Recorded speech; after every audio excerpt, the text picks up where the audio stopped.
Throughout history, man has feared many mythical monsters.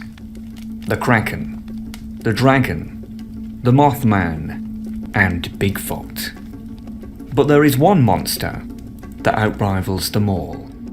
A monster of modernity. A monster found only in the darkness. A monster who is said to lurk deep in the hearts of every man. A monster known as the Coomer. The Coomer can often be found in his natural habitat, a dark humid room with mouldy walls and a mysteriously stained carpet. A box of opened tissues can also usually be found next to a well-used crusty chair and a can of Monster Energy, extra strength. The Coomer has an unusual physiology, with one arm being much more muscular than the other. His head can often be identified by its immense baldness. His eyes give away no emotion, dead and beady, and his mouth is always smiling, though more out of madness than happiness. However, dear viewer, as shocking as it may sound, all Coomers were once normal men. So what exactly turns a man into a Coomer? Well...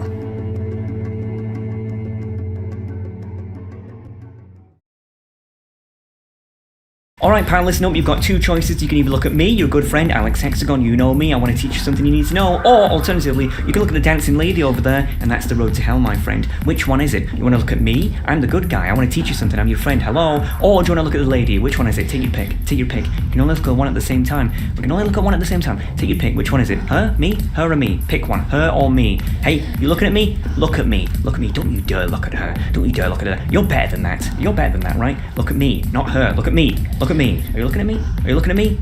Look at me!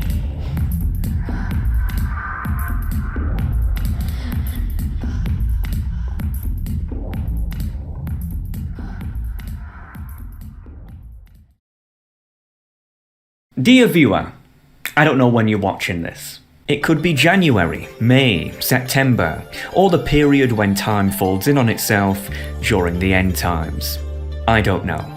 But at the time of recording, it is currently November. Or, as some people have taken to call it, No Nut November. Many years ago when I first heard of No Nut November, I thought it was a month where people protested the eating of nuts to stand in solidarity with people who had nut allergies. Needless to say, when people asked me if I was participating, only for me to turn around and say, no, I love eating nuts, I got some very unusual looks. As it turned out, No Nut November had nothing to do with our salty snack friends, but rather a communal event that celebrates chastity and restraint against the horrors of adult material. With the idea being that you have to go an entire month without, shall we say, doing your business. As someone who never watches such haram filth, I have genuinely been baffled at some of the rhetoric surrounding this event that I have seen thus far. As everywhere I look, I am met with tales from people who, even after just 24 hours of chastity, are seemingly struggling to keep it together. Even in the internet's largest mental asylum, the Hexagon Discord server, No Nut November has quickly become one of the most popular topics of discussion, with many such similar tales of frustration, much to my surprise. And so, out of curiosity, I did a poll where I asked you all, how often do you watch adult material? 24% of you said never, 2% of you said at least once a year, 17% of you said at least once a month, 39% of you said at least once a week, and an absolutely shocking 17% of you said at least once every day. Every day? Where'd you find the time? I have to be honest, whenever I do a poll, I'm often not too surprised by the answers, but this one genuinely baffled me. I had known that the consumption of adult material, particularly amongst young men, was quite a common phenomenon in the post-internet era, but not this common. 17%? I would classify someone as a Coomer, meaning a man who's addicted to watching adult material, as someone who does so at least once a week. And if we crunch the numbers from this poll, that means that 56% of respondents meet such a classification. That's 5 out of every 10 men. But this is even worse when you consider that the vast majority of people who will come across my productions, and thus answered said poll, also tend to be religious, who are often innately swayed away from such behaviour via their faith. One can only imagine how much higher this statistic is amongst the godless, who don't have such a divine motivator to dissuade them. I mean, Christ, the real number could even be as high as 7 or even 8 out of 10. Which, needless to say, paints a really depressing picture for men. Excuse me? Yeah, hi. Don't you think you're being a little, judgmental? I mean, it's just a bit of fun, you know? It's harmless, and well, I think you should just let people enjoy things. How about no? Because the truth is that watching adult material is not harmless. On the contrary, it is genuinely one of the worst things you can do to yourself as a man. As much like how excessive smoking can slowly destroy your body, excessive consumption of adult material can slowly destroy your mind. And it isn't talked about anywhere near enough. Thus, gentlemen, throughout this production, I'm going to explain to you 3 things.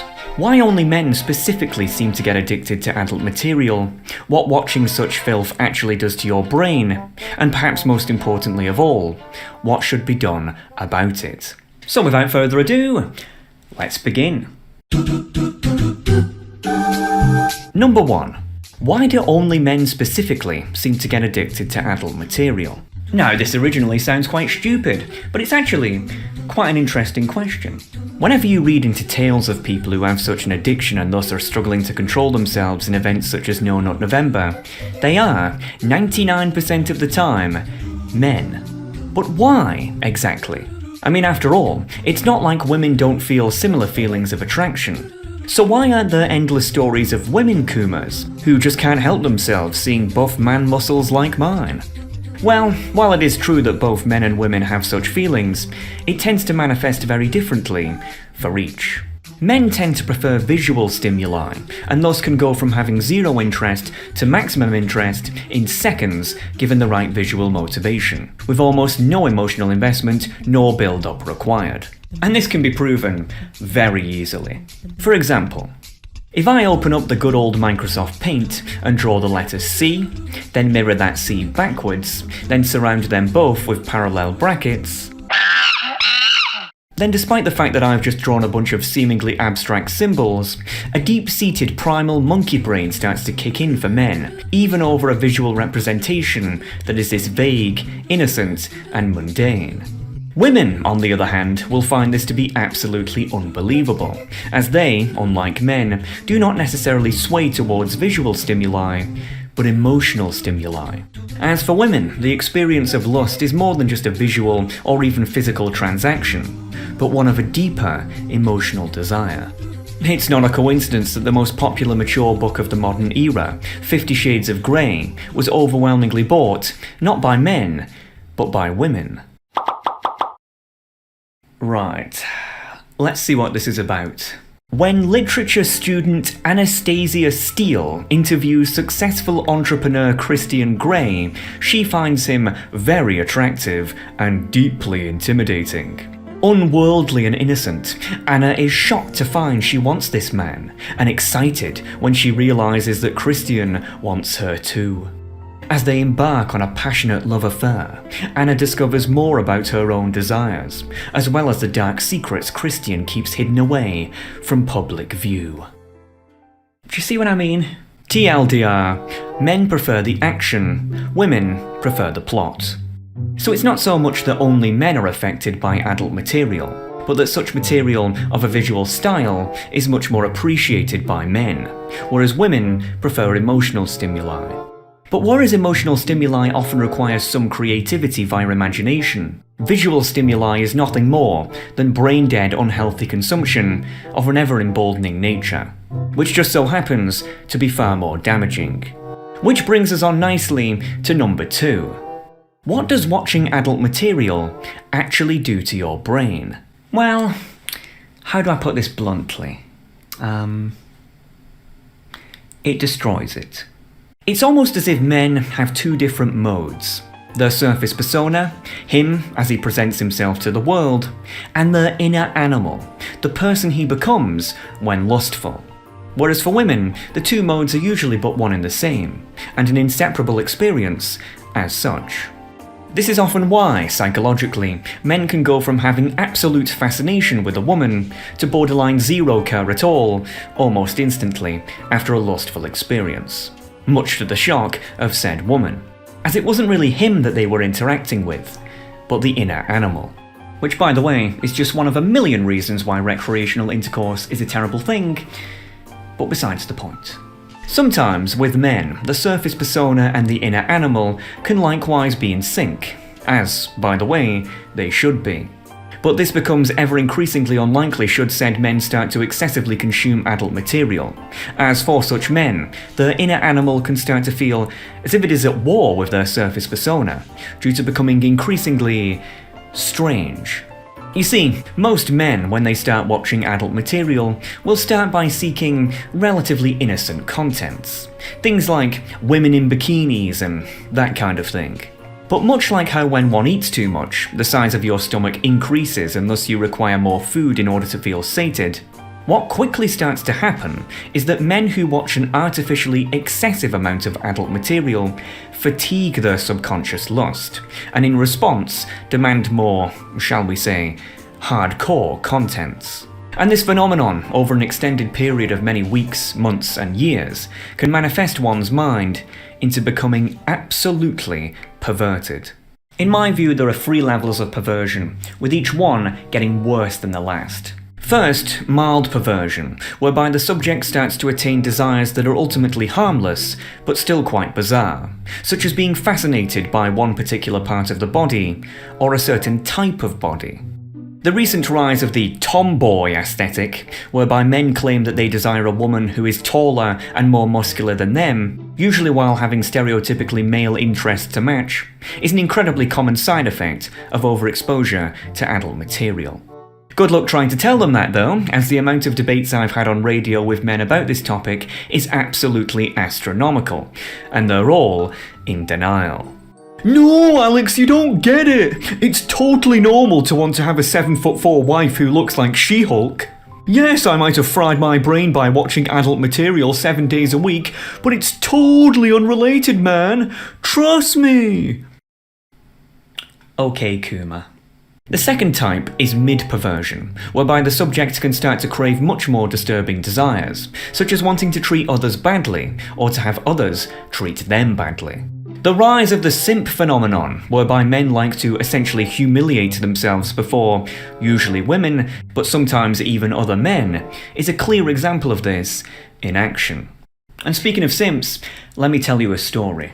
I have a friend of mine that I've known for almost 20 years now, and he is, to put it bluntly, an absolute psychopath. He wouldn't mind me saying that either. In fact, he'd probably take it as a compliment. But he is, by his own admission, notorious for having low empathy for other people, excluding those closest to him. One day, he comes to me and says that he's thought of a genius money-making technique. The idea was that he was going to pretend to be a woman on Steam, a video games digital distribution store, and convince men of a simpish nature to buy him games that he wanted, as well as getting them to send over money to him in general. I responded that it was a foolish idea because there's no way that it would actually work. How wrong I was. 1 week later, and he had managed to gather a simp army like none I'd ever seen before. And the seemingly endless amounts of games that he was gifted as a result was truly unbelievable. And that's not even including the heaps of virtual items. He was even sent over $200 worth of Amazon gift cards, so much so that he even had enough money to buy a new professional microphone for our radio show. He had, obviously, never spoken to these men directly, nor given them anything in return. But just the mere idea that he was someone they could simp over was more than enough for them. And on that note, if anyone wants to give me all of their money, you're more than welcome to do so. Of course, all of the men who sent such goods apparently had one thing in common. They were all massively addicted to watching adult material. Shocking! A prime example of the inner animal becoming corrupted, only to go on to conquer the surface persona, mistranslating love as hate and starting to make bad decisions as such. Which brings us on to the third and most serious type of perversion, major perversion, whereby, in exceptionally disturbing cases, the subject will even start to pivot over to illegal acts, such as, well, things that are so evil that I don't want to pollute your mind by even uttering them. However, do you know that type of bloke who never leaves his mum's basement, has 3 monitors, owns a 16TB hard drive, and for some reason, despite being a grown man, always seems to make his profile picture a young anime girl? Well, let's just say that if I was Prime Minister, I'd put this kind of bloke on a watch list. And with good reason. Overall, what stage of perversion an individual reaches ultimately depends on how much their subconscious lust has been artificially warped by the consumption of adult material, and also by a myriad of factors beyond their control, such as psychological genetic predispositions. Either way, however, it should be common knowledge that when one watches adult material, you are essentially signing a form saying that you agree to slowly have your mind warped into almost certainly becoming perverted, and potentially even becoming a monster. In fact, the consumption of adult material is known to be so psychologically damaging that there has even been accusations of certain governments intentionally pushing explicit content onto their rival nations in order to destabilize their populations. For example, TikTok is owned by a Chinese company, and as the Chinese Communist Party essentially has a monopoly of power over all companies in its nation, you could realistically make the argument that TikTok is a Chinese government-run application.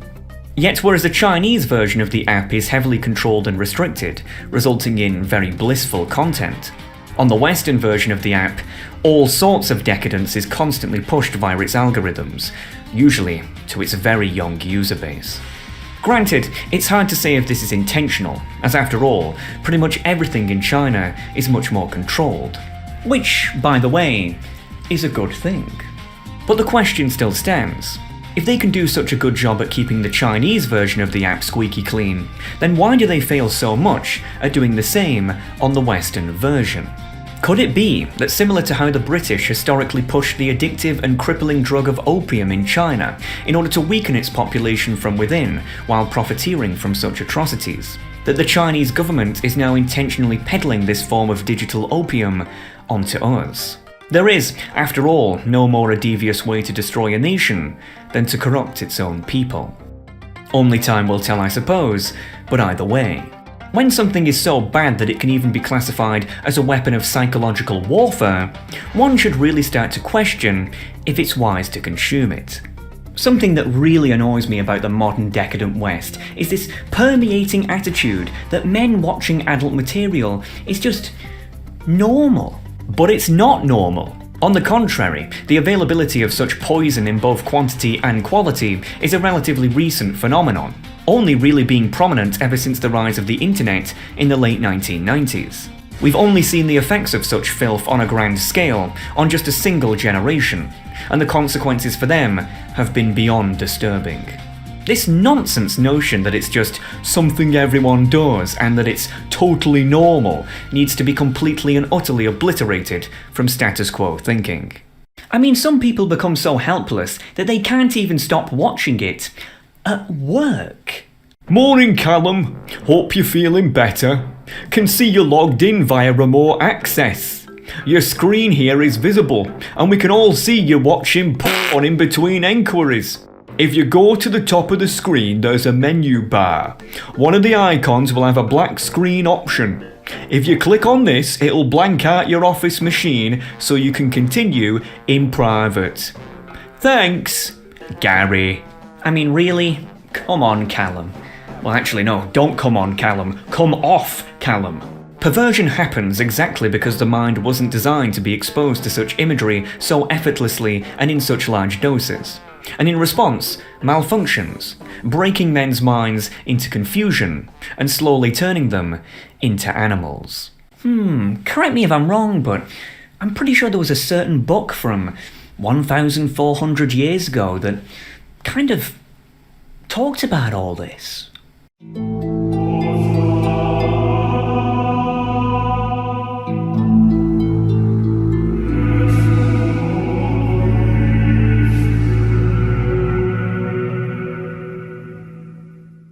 And relate to them the story of him to whom we delivered our signs, but he detached himself from them. So Satan went after him, and he became one of the perverts. Had we willed, we could have elevated him through them, but he clung to the ground and followed his desires. They have hearts with which they do not understand. They have eyes with which they do not see. They have ears with which they do not hear. These are like cattle. In fact, they are further astray. These are the heedless. I mean, really, how can you look at yourself in the mirror and have any pride in yourself if you can't even control your own body? When we are younger, we can't even use a toilet properly, constantly peeing and pooping ourselves, because, at the time at least, we are so dumb that we can't even comprehend embarrassment. But like Adam and Eve after eating the fruit in the Garden of Eden, as we get older, we slowly learn right from wrong, and henceforth try to act like a civilized human being as such. But a man who's addicted to watching filth, such as adult material, in a way, still can't control his own body 20, 30, 40 years later, albeit in a different way. He is, nevertheless, however, a mere slave to his instincts, just like an animal. And imagine this, just for a moment, from the woman's perspective. You're a woman who's in a relationship with a man who has an addiction to watching filth. To your face, he says he loves you, but you know deep down that as soon as you turn your back, he'll be fantasizing about other women, because he can't control himself. How would that make you feel? Oh, and by the way, regardless of the level of perversion, 3 more universal side effects of watching adult material are 1. Being much more likely to cheat, due to getting cosmetically bored much easier. 2. Being weirdly obsessed with female celebrities, for obvious reasons. And 3. Not being able to perform properly, because they've trained their mind to be an observer rather than a participator. Sign me up! For all that one complains about the downfall of femininity in the modern era, and the systematic abandonment of societal requirements such as motherhood and marriage, I have to play devil's advocate for a moment and say, why the hell would women want to sign up to dedicating their lives to a modern man, when most can't even control their own bodily functions? If one is going to complain about the average lower quality of woman, then one too has to come to terms with the fact that men likewise are of a lower quality in tandem. And a large part of that is the mass acceptance of the consumption of adult material. Which brings us on finally to number 3. What should be done about it? Simple. It's time to stop. I've seen some people say, yeah, I'll do No Nut November, but on December 1st, I'm gonna have the biggest you-know-what ever. But if that's how you think, then you've completely missed the point. As the purpose of No Nut November isn't to just have some sort of temporary challenge, but to mentally wean you away from such filth permanently. So if you just go back to being a balding coomer right after the fact, you might as well not bother in the first place. To any men who feel as if there's no way back from the evils of excessive consumption of adult material, fearing that their once pure brain has been forever fried, know that redemption is always available. I've studied the stories of many men who have suffered with such an addiction, and those who came through, no pun intended, all tell me of a similar fate. The longer that one abstains from such filth, the less one will crave it, and its negative ailments will slowly start to disappear. But that journey has to start somewhere. The facts are that if you are a man of righteous conduct, you will never be the man you want to be, the husband you want to be, the father you want to be, unless you shed this barbaric animalism once and for all. And the sooner you start, the easier that it will be. But here's a question for you. How did we, as a society, even get to this point? I knew a woman who lived in a country known as the United Arab Emirates, a very wealthy nation in the Middle East. And I remember her telling me something quite interesting. Apparently, if one tried to access a dirty website over there, their government had instructed, by law no less, all of their internet service providers to block access to it.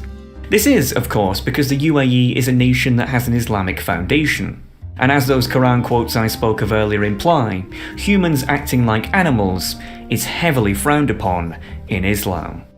Thus, the underlying logic behind such blockages were that they didn't want their young men to become corrupted by such contents. Similar to, as mentioned earlier, how China also operates. Now realistically, trying to censor adult material on the internet is like trying to put out a fire in hell. Good luck. But isn't it interesting how the leaders of other nations, specifically those we in the West are often quick to criticise, at least try to protect their men?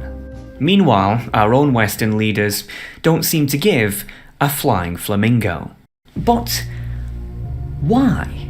I mean, you'd think, considering the unbelievable list of negative effects that such a poison can have on a man, especially with just how young and unsupervised many people are when they start using the internet these days, that this would be a top priority and some sort of national emergency.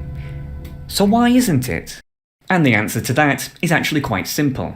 Because Western governments don't care about their men. I've said it once, I'll say it again, and I won't stop saying it until everyone has it drilled into them. Ever since the 1960s with the Cultural Revolution and the 1980s with economic globalization, the Western world has been under a ruling ideology known as neoliberalism. That being social progressivism and economic conservatism.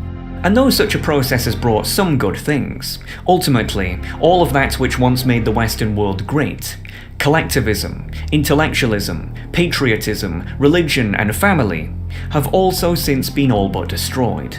And in its place is one value and one value only: the endless pursuit of money.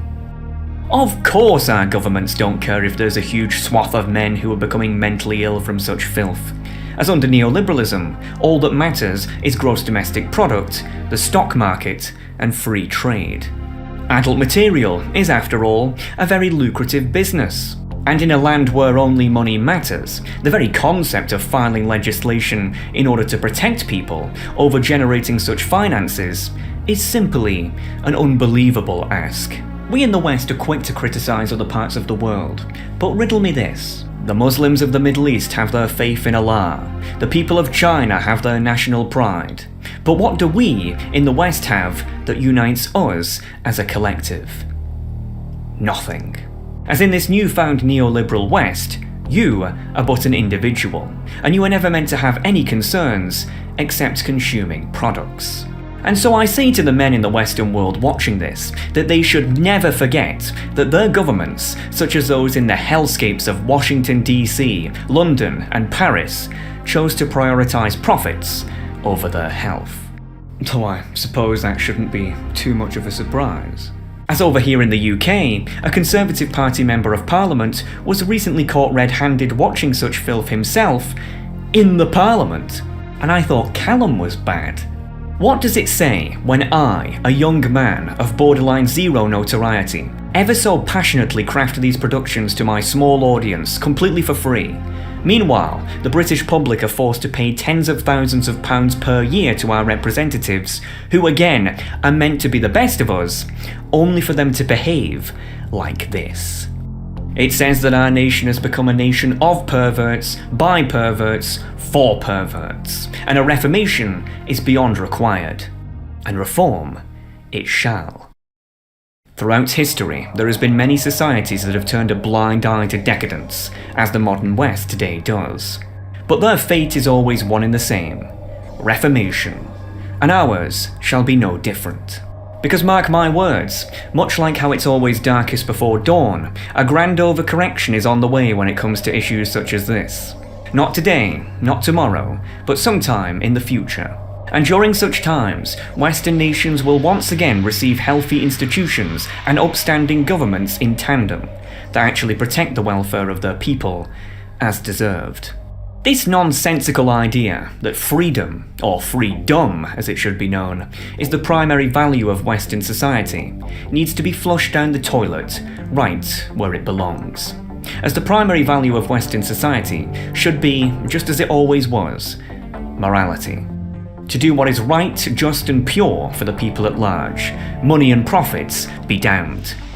But alas, we in the West have become a spiritually sick people, and thus bathe in ignorance as such. So protect your brothers, protect your sons, and even protect yourselves if truly necessary. For all the men who feel frustrated, ashamed, or even saddened by their woes in this regard, know that though personal responsibility does ultimately lie with you to make such a change, let it be known that you should not have had to deal with such a problem in the first place. Fortunately, however, there is a light at the end of the tunnel. As with every day that passes, the damage that adult material causes is only becoming more well known, as proven by the very existence of events such as No Nut November. And the neoliberal ideology that enables such filth to permeate without remorse is likewise only guaranteed to follow pursuit. Through a combined tactic of promoting a culture of self-restraint on an individual level, as well as promoting a culture of morality on a collective level, it is only a matter of time until the next generations won't have to deal with such an evil burden as ours did. Every man has a choice to make. Do you want to be a man or an animal? If you want to be an animal, then by all means, take the easy route and keep acting on your instincts, continuing to rot your brain with such filth, and see where it gets you. But on the other hand, if you want to be a man, then prepare for some painful demands of willpower in the short term, but in the long term, know that in the end, that you will certainly be of the winners. Gentlemen, it's time. Time for No Nut Never. Or just use your imagination if you really have to. Jesus Christ.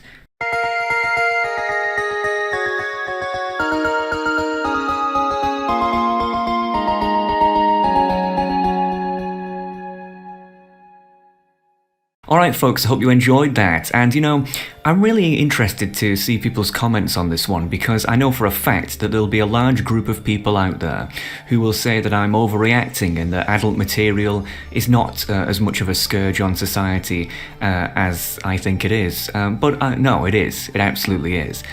This is a massive problem that hardly anyone's talking about. The normalization of filth, watching filth, is peak decadence, to put it bluntly, and it absolutely ruins people's lives.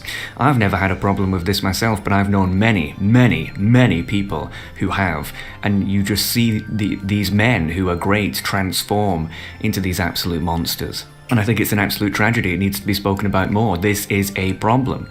And so, yeah, I'm curious to hear. And I will be reading some of your comments out on the Patreon exclusive podcast. What are you waiting for, folks? Get to patreon.com/AlexHexagon and subscribe. You don't want to miss out on these podcasts. What are you, crazy? Anyway, I hope you enjoyed that, and I'll see you next time.